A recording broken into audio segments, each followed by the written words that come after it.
పుట్టిన పిల్లలను అక్కర్లేదనుకుని ఆ పసిగుడ్డును అనాథగా వదిలేసిన ఘటనల గురించి అప్పుడప్పుడు మనం వింటూ ఉంటాం.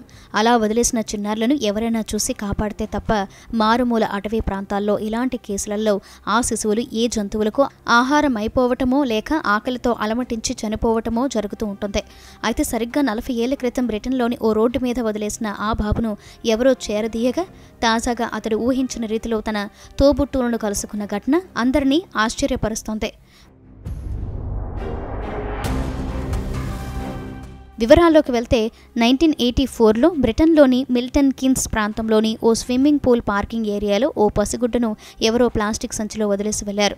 అయితే అక్కడికి స్విమ్మింగ్ క్లాసులకు వచ్చిన ఓ 3 టీనేజ్ అమ్మాయిలు ఆ చలిగాలిలో ఆకలితో ఏడుస్తున్న బొడ్డు కూడా ఊడని ఆ చిన్నారిని చూసి జాలిపడి సంచిలో నుంచి బయటకు తీసి పోలీసులకు సమాచారం ఇచ్చారు. ఆ తర్వాత ఆ బాలుడు అనాథ శరణాలయానికి చేరాడు. ఆ తర్వాత ఆ పసివాడిని ఓ దంపతులు దత్తత తీసుకుని జాన్ అనే పేరు పెట్టి పెద్ద చేసి పెళ్లి చేశారు. ప్రస్తుతం జాన్ చెఫ్గా పనిచేస్తూ భార్య కొడుకుతో జీవిస్తున్నాడు. అయితే ఇలా తప్పిపోయిన వారిని కలిసేందుకు ఓ టీవీ నిర్వహిస్తున్న లాంగ్ లాస్ట్ ఫ్యామిలీ అనే షో ద్వారా జాన్ తన తోబుట్టువులను కలుసుకోగలిగాడు.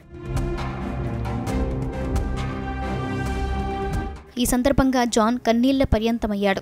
తన పెంపుడు తల్లిదండ్రులు తనను ఎంతో బాగా చూసుకున్నారని, అయితే తన అసలు తల్లిదండ్రులు తనను వద్దనుకుని రోడ్డుపై విసిరేసిపోయారని వాపోయాడు. ఇన్నేళ్లుగా దీనిని తలుచుకుని తాను బాధపడుతూనే వచ్చానని చెప్పుకొచ్చాడు. మా అమ్మ ఎందుకిలా చేసింది అని మదనపడ్డానని పేర్కొన్నాడు. నా ఫ్యామిలీని కలిసేందుకు ఎంతో తపన పడ్డా, కానీ ఆవేదన కోపంతో ఒక దశలో వారిని వెతకడం మానేశా అని జాన్ ఈ షోలో గుర్తు చేసుకున్నాడు. రోడ్డుపై తనను చూసి కాపాడిన ఆ 3 తాను దైవ దూతలుగా భావిస్తున్నానని అన్నాడు. అనారోగ్యంతో బాధపడుతున్నందున ఈ కార్యక్రమానికి జాన్ తల్లి రాలేకపోయినా అక్కా చెల్లెలను కలిసి వారిని హత్తుకొని తీవ్ర భావోద్వేగంతో సంతోషపడ్డాడు జాన్.